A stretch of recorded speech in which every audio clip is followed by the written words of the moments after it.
So welcome to Strange Paths, a podcast where we read Choose Your Own Adventure style stories. I'm Paul. I'm Stephanie. Megan. I can say it really fast. That was her high school quote. I'm Stephanie. What? That or I can say it really fast? Yeah. Anyway. Anyway, this week I have a story finally. Yay! Ooh. So you don't have to listen about Star Wars. Oh, God. We're just going to forget that one happened. I mean, I had Okay. brought The Empire Strikes Back, Return of the Jedi. I mean, we didn't buy those. No, I wrote them. Like, I just wrote the script. Oh, okay. Well, I don't want to read that. We can read that Megan, later. what's your story called? This story is called The Body Antagonistic. Oh, Ooh. shit. That's like It's a fun artistic. Wow. Yeah. It's So what do you- You're some kind full of of laughs. genius or something. What do you think it's about, Stephanie? It's not about having to have a poop knife. Which we will not explain. We will not. I think it's about the body of Christ. Because that's where my brain went first when you said the body. And I'm going to stick with it. Okay. Christ crackers. Christ crackers. All right. Wish I had those delicious crackers right now. Ew, you don't actually like those, do you? Cardboard taste. It's just They church really is so do taste like boring that cardboard. they're delicious. Well, yeah, it was an Compared. activity. You got to get up and watch everybody be weird. See, I guess not growing up in a Catholic church, I didn't get to enjoy the body of Christ all that often. No, I Oh, guess we not. enjoyed it. Yep. Paul, what do you think it's about? I'm going to say it's about... I don't want you to guess. Wait, are you saying that Stephanie guessed exactly correctly this time again? No. I think I know. But- I have another guess. No. I'm going to give one guess, and then we can right. move on. My guess is it has something to do with being possessed. That's not what my guess was going to be. No one gets any more guesses. You've had your guesses. All right. And the person that is closest gets to sleep inside. The I'm other okay with one. this. What? Your apartment. Oh, okay. Okay, sweet. The other one has to go outside. I'm okay Sleep with in the this. bushes. I'm not going to do that if I lose. Stephanie, Yeah, you are. that's against the spirit of the game. If I win, Paul has to sleep outside. But I'm not going to sleep outside. if I lose. You might. All right. All right. Are you ready for this ride? I think so. I think my body is ready. Oh. All right. Here we go. I'm uncomfortable. All right. Your eyes scrape open painfully as if they're coated with sand. Gray blobs move around your field of vision, and you're dimly aware of angry voices echoing back and forth. A wall of pain hits your consciousness like a cold wave, and you pass out again. You dream. It is the end times, the time everyone has feared since the beginning, and with good reason. It's just as dog-eat-dog as you'd always feared it would be while fantasizing about it from the safety of the past. The ones that survived the initial shock shed any kind of kindness they possessed when the world still made sense. Now, your mind is an ever-raging battleground between your deep-rooted morality and the atrocities you have to commit for survival. The only way you've been able to avoid suicide is by taking the brain ease pills that induce short-term memory loss. You're not sure how they're made, but you're pretty sure it has to do with the glowing sledge creeping out of the sewers, and completely sure that you don't care. You struck up a near friendship with the mute that runs the only thing resembling a shop on this side of the waste hills. You've most likely traded him a child's rib cage or two in exchange for some brain ease, but then again, you can't exactly remember. Your average day consists of waking up, taking an hour or so to accept reality, hunting, hopefully slaying, trading, feeding, and forgetting.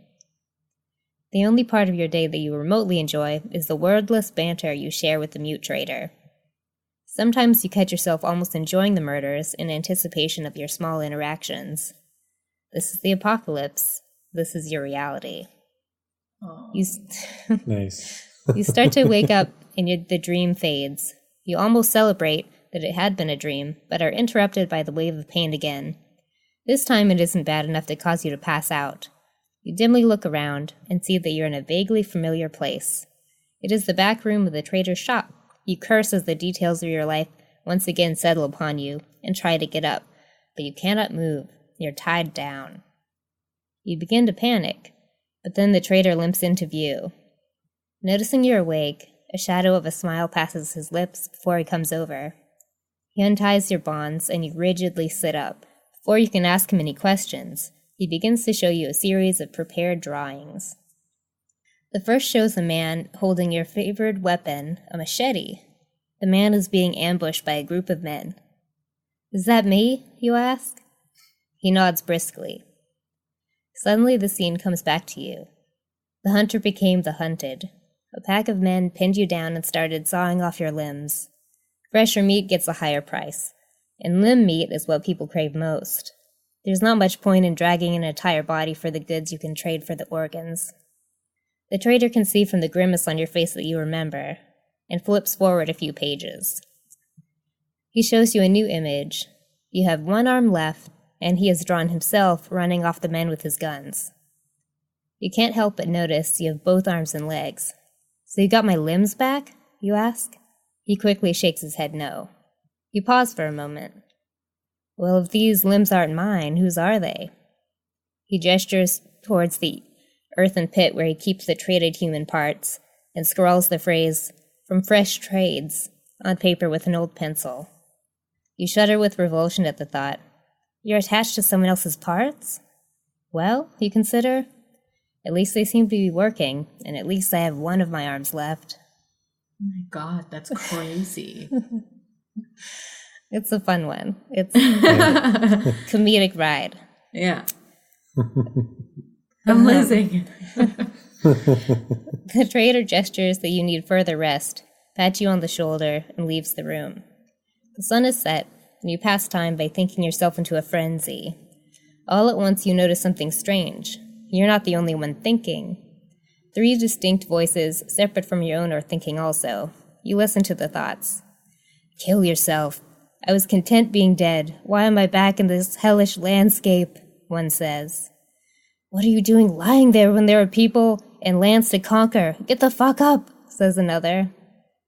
We must find the man with the one eye. I must be avenged. Yet another voice. You feel like you're going mad. Is something wrong with your brain after a shoddy surgery? You lie there and discover that when each voice talks, you can almost feel one or another of your new limbs vibrating. You wonder if it's possible that you could be sharing your mindscape with whoever's arms and legs you have. It seems more likely that insanity is set in. Then again, much of your life would seem impossible to you before the end times. Either way, you need to do something. Would you like to try to sort the voices out for yourself? You've been a loner thus far. Turn to page 2. Or scream for the trader to come help you. You're scared. Turn to page 3. Kind of leaning towards the loner option. I don't really see how a deaf person's going to help us sort out. He's mute. Mute. Sorry. The mute person's going to sort out. They're different, Paul. Inner monologue. I mean, that's all he has, though, is inner monologue. Mm-hmm. So he might know. Rock, paper, scissors. Fine. I guess. I mean, it's a tough choice. Yeah. I'm going to go, rock, paper, scissors. Okay, Megan? Okay. Rock, paper, scissors, shoot. Rock. I also have rock. Okay. Rock, paper, scissors, shoot. Paper. I still have rock. All right. We're going to go with the mute. So call back the mute boy. He's a man. Get that boy in here. Mute man. Okay, here we go. You can't handle the voices. You start yelling for the trader. He runs in surprisingly fast with his gun and looks surprised to discover you're alone. He puts down the gun and looks at you imploringly. Listen, whoever you sewed onto me still has consciousnesses and is trying to take over my body. See? 3 limbs, 3 voices. How do I make them stop? Should I take something? They're driving me mad. You have to help me. The trader has a worried expression on his face. He seems to be thinking for way too long, and you grow anxious watching him. He shakes his head, mouths, I'm sorry, and picks up his gun. Shit. Before you can react, he points it at you and fixes your problem. The next day, he mournfully trades your parts, but discards the borrowed limbs. The end. Don't look so proud of yourself. Because now you don't have to be in the horrifying wasteland. So I think that's the best ending you could get. Yeah. Uh-huh. I mean, would you want to live in that? Maybe some of us would like to live, Stephanie. So you can get your limbs. Some people value life. Hey, now we'll always have friends. Oh, that's the saddest thing you've ever said. Oh my God. And now people will have to listen to me. Mm-hmm. So anyway, yeah, I think we're not going to tell the mute because why would you tell him? Mm-hmm. Oh, that's so dumb. All right, let's go to page 2. You decide to try and reason with the voices yourself. You steel yourself and think in a commanding tone, "Who are you and what do you want?" The voices all clamor at once, and you scream inwardly for silence. "One at a time," you say. Your left leg vibrates. "I am Jack. I was murdered brutally, and I can bear the pain no longer. You must kill yourself so I can resume the endless sleep. It was much nicer there." The right leg vibrates. "My name is William. A one-eyed man murdered my child and then myself. We must find him and avenge our deaths. It's a quest I seek." The right arm vibrates. "My name is none of your business. My aim is to go conquer as much as I can and win this time. I was murdered in my sleep by my crew. This time I'll rule alone. This time I'll succeed." The voices all start talking at once again, and you start to notice your perception growing dim. You can feel the voices wrestling for control of your consciousness. What should you do now? Focus. Regain control mentally. Go to page 4. Start hacking them off. Regain control physically. Go to page 5. Or, give in. You're too tired to fight. Turn to page 6. Think focus. Yeah. I mean, you can't just, not have legs and stuff. Yeah, you don't want to be Lieutenant Dan through life. Oh, God. Especially not in the apocalypse. Remember his New Year's Eve situation? Yeah. What, when he got some sweet hookers? No, he was sitting there, just dead-eyed. And all the confetti, and he had the stupid hat on. Yeah. Yeah. It was That was really a good time. horrible. It was horrible. Yeah, it was great. But then he got his metal legs Mm-hmm. Yes. And a haircut. and Yeah. a Vietnamese wife. Mm-hmm. Yeah, she did seem nice. Yeah. So, yeah, we're going to focus. Yeah. Okay. Unlike that example. Okay, page 4. Your problem seems largely mental, so you focus as hard as you can to push the voices down. It works. Over the next several weeks, you keep suppressing them until you're only dimly aware of their cries. You continue hunting and doing business for the trader exclusively. You're very grateful to him for saving your life. Though largely annoying, there are lonely nights where you're glad for the company of the voices. There are even times when they have insight into certain situations, or are familiar with the lands on the other side of the waste hills that you've never been to before. Sure, occasionally one or more of them will attempt to gain control, but with practice, you've so sharpened your mental faculties that it would be almost impossible for them to overpower you. You're almost glad those men ravaged your limbs, as you're much improved murder machine, and you don't even need the brain ease pills anymore. It may not be much of a life, but it's yours now, and no one's going to take it from you again. The end. Dang it. Nice. I mean, that was good, a good ending and stuff, but I still feel sad for them. What? They had a life. Yeah, but they have to just sit there and watch me live mine now with their limbs. Yeah. They still get to do stuff. Still They get to be do alive anything. in a way. They don't get to do anything. Well, maybe sometimes you can be really nice to left hand and let, Stop. Stop it. Horrible. That's not nice. That's rape. It's not rape. How would that not be rape? I didn't say This that. is a good conversation Paul to have. doesn't know about No Lighthearted. Means No. So Look. what should we do now? I think maybe we should hack them off. Chop them off. Chop Because, them off. I would think at the very least, all right, if I cut off a pinky of one of these, maybe they'll see I mean business. I think that's the choice. Well, Right. that's what we'll have to find out. Bleed to death. Bleed to death. Bleed to death. All right, page 5. If the limbs are the problem, the only solution is to get rid of them. You frantically rummage around the room until you find a sharp, rusted blade. It'll have to do, you think. And dig into the hardened stitches of your left leg. Yes, cut it, cut me off, kill me, the voice shrieks excitedly. The pain is terrible, but it's not as nearly as bad as you would have expected.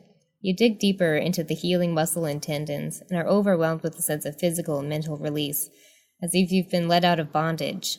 A dangerous amount of blood oozes into the dry earth as the left leg thumps to the ground, but you're past the point of caring. You plunge into the right leg, and wails of protest echo inside your mind. No, I must be avenged. You cannot do this. Find the one-eyed man. The voice continues protesting, until that leg too drops to the ground with a thud. You feel almost giddy with regained power and sanity, as the only voice left is yours and of the right arm. Your happiness doesn't last, however, as the voice is louder than ever before, and without the others to contend with. You fool, he bellows. How can we rule anything with no legs? If I'm denied the mass murders I desire, I shall at least have one. Oh. The right arm becomes animated without you, and attempts to grab the knife from your left hand. You fight back with your own arm, creating a spectacle that would be amusing if it weren't so grotesque. For several minutes you grapple with the right arm, and eventually stab the right hand.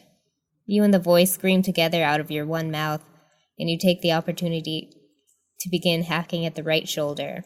After a few angry hacks, you're free of the arm, and finally are again complete in your lack of limbs. After the rush of endorphins dies down, you realize how tired you are. Lost a lot of blood. The traitor rushes in and stares wide-eyed at the scene. They were too loud. It was too much, you sputter before dropping to the ground. The traitor limps over in an attempt to revive you, but it is too late. You've died, yes, but at least you died naturally, as only yourself. The end. Man, we're finding all the endings. Yes. Oh, man. What was the last one? To give in? Uh-huh. Yeah. You know, I think we should just give in. You don't have to act like we just naturally arrived here. All right, That's we'll my go to page thing. 6. Oh, okay. Yeah, let's give in. Yeah. Okay, well, you decide to give in. What's the point? If you win the fight for consciousness, your reward is to continue the sham of a life you've been leading before your parts were stolen. Hardly seems worth it. The voices seem to sense your willingness to relent and howl to get your attention. You instinctively know you have some control over which voice takes over. Do you give it to Jack the suicidal left leg? Turn to page 7. William the vengeful right leg? Turn to page 8. Or No Name, the power-hungry right arm? Turn to page 9. Suicidal. You just want to knock that one out real quick. No, you don't know. Yeah, you don't know. Fine. You don't know Fine. what's going to happen. We could bring him to find out that maybe life's not so bad. Walk him back from the edge. It is. You have to take pain pills or whatever the fuck just to forget. I mean, people do that these days. That's true. Fine, let's do the suicide boy. Okay. On to Jack. Right? You decide to give Jack what he wants. After all, his desire sort of matches up with what you want. You've been toying with the idea of suicide since the world dried up. The only thing holding you back was cowardice, you think shamefully. If someone else does it for you, maybe it won't be so bad. You focus on Jack and allow him control of the chambers of your mind. Let's see, your consciousness is pushed into a dark corner in the back, and you feel the control shifting. It's almost relaxing. Once he's situated, he works quickly. You see your body hunting around the room. He's looking for any sort of weapon, and quickly finds what must be the crude surgical tools used to fashion what is now your body. He slashes you across the throat, and luckily, you're detached from any pain. You're watching it almost like a movie. Your throat gurgles out a wet scream that must belong to Jack, and as the minutes pass and the blood flows out, everything grows pleasantly hazy. You feel no retribution or an angry hand of God come down upon you like you feared. Everything fades away nicely. Nicely fades away into a warm blackness until it is The end. Nice. We're not necessarily dead forever, Stephanie. What if someone else comes in a similar situation and the traitor decides to attach like our right arm to them? Left arm. That's true. Oh, we're back. Oh, left arm, yeah. So which one now, Paul? Well, I chose that one. You can choose. I feel like we should do the really horrifying no-name one and then end on the on hopefully William and his vengeance. search for the one-eyed man. Yeah. Okay. The six-fingered man. I'm having a really hard time separating that the one-eyed man isn't named William. Yeah. Yeah. Sorry.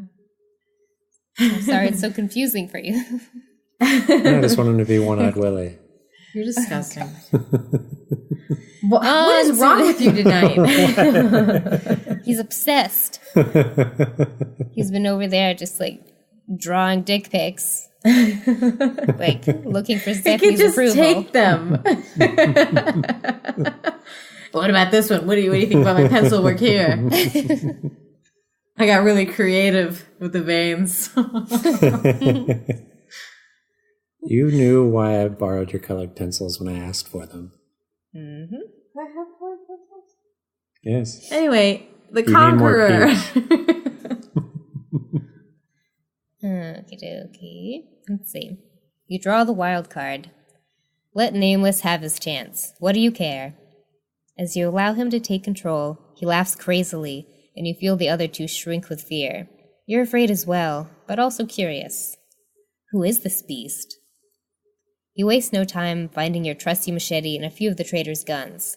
Suddenly, something happens that you didn't consider. The traitor comes into view, with an expression of fear and confusion. No. You hear yourself laugh before shooting him 6 times in the chest, No. and he reaches towards you desperately before collapsing to the floor. Your guilt is insurmountable. It's one thing to sacrifice yourself, but you should have thought of your only friend. But it's too late. Paul! Paul swap. Oh my god, I feel so awful. As you should. You watch your foot kick dirt in the traitor's face before running out the door in search of other victims. You spend months prowling the hills and wastes, killing anything and everything that comes across your path, ravenously eating their organs even if you're full, and sleeping only a couple hours before doing it again. You're a deranged juggernaut. You try uselessly to regain control over No Name, but he is much too powerful to be stopped. He is fully latched into your mind's control center and refuses to let go. You live for years as a prisoner, forced to watch the most horrific acts done by your own hands. Eventually, you're caught in your sleep by an angry mob. They rouse you before stabbing you to death, and each stab feels like an act of penance. As the darkness sets in, you're thankful it's all over, and hope that if hell exists, it couldn't be worse than the terrible time you've allowed yourself to be held captive. The end. Ah. Okay, let's do the last one. I don't know. You don't want to treat that as the canon ending? No, so awful. Oh. God, Megan, are you okay?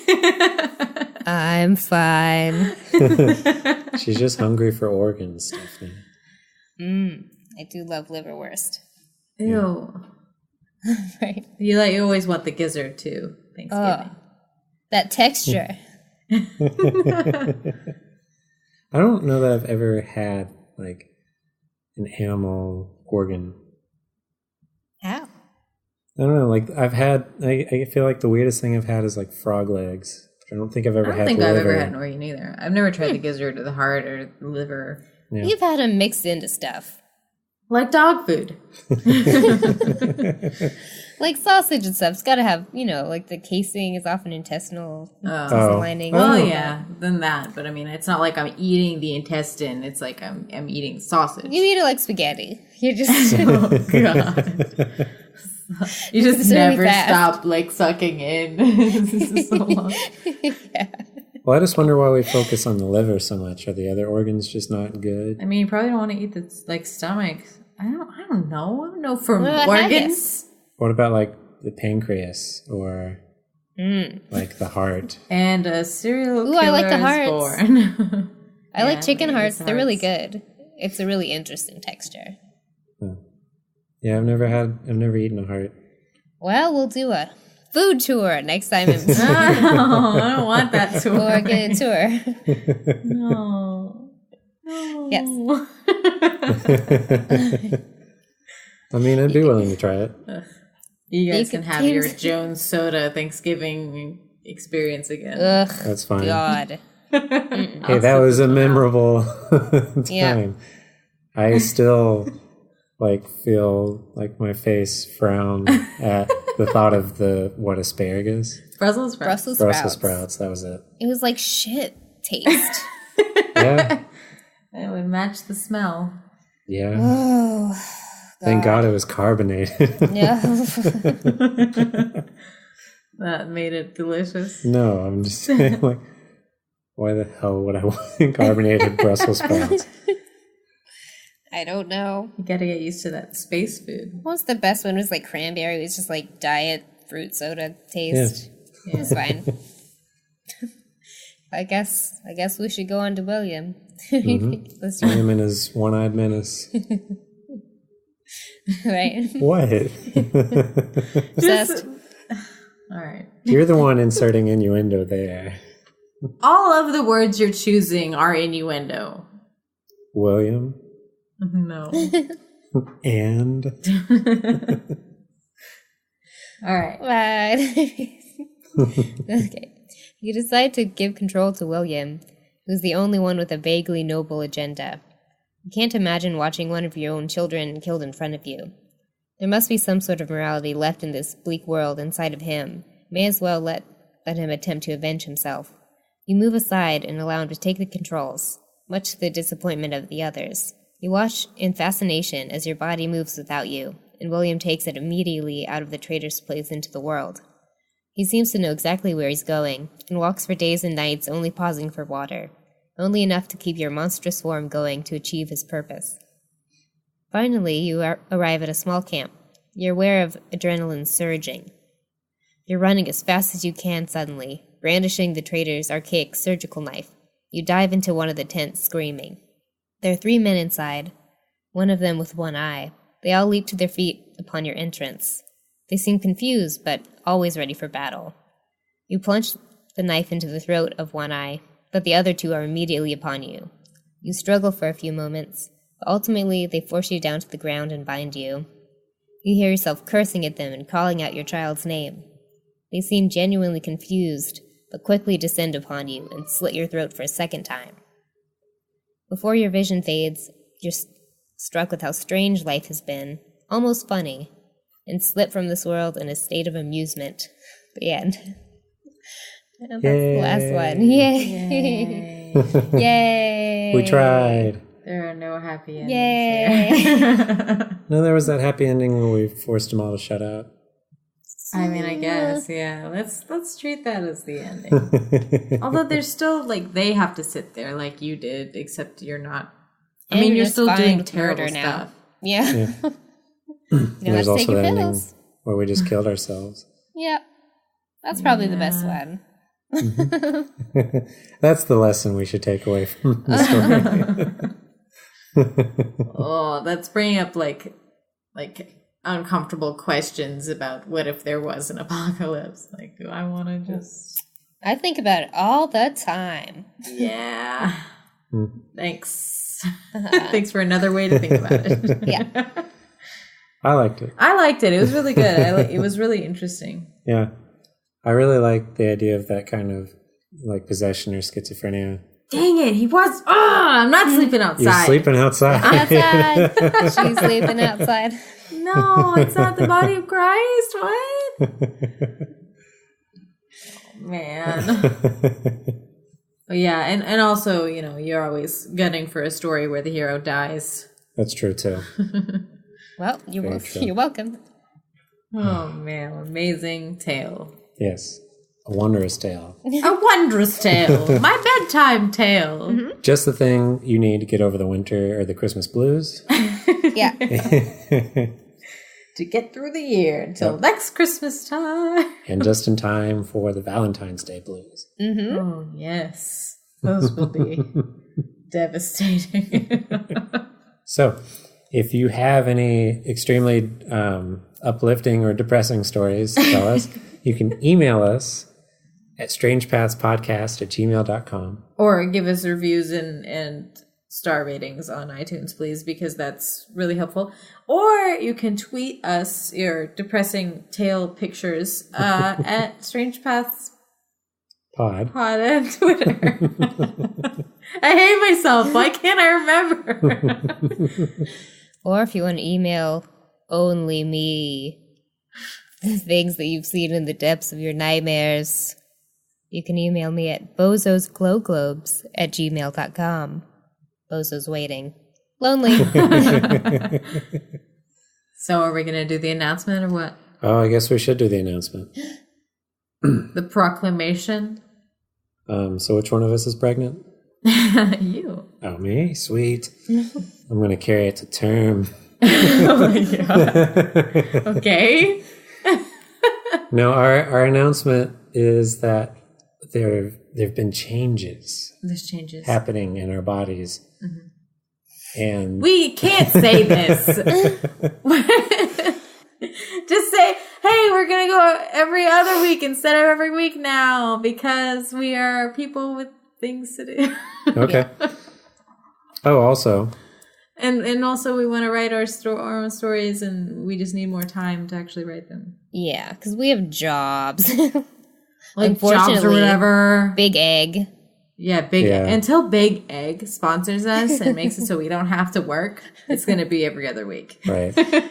We'll do bonus episodes sometimes if we just happen to be able to write more. Right. But, yeah. Yeah, it's really just so we can try and have more stories written by us. Yeah. Right. Don't cry. We can give you guys more time to email us and, send us your pics. And Bozo. Right. And reviews. Not only to Bozo. And Bozo. Send me your globe photos.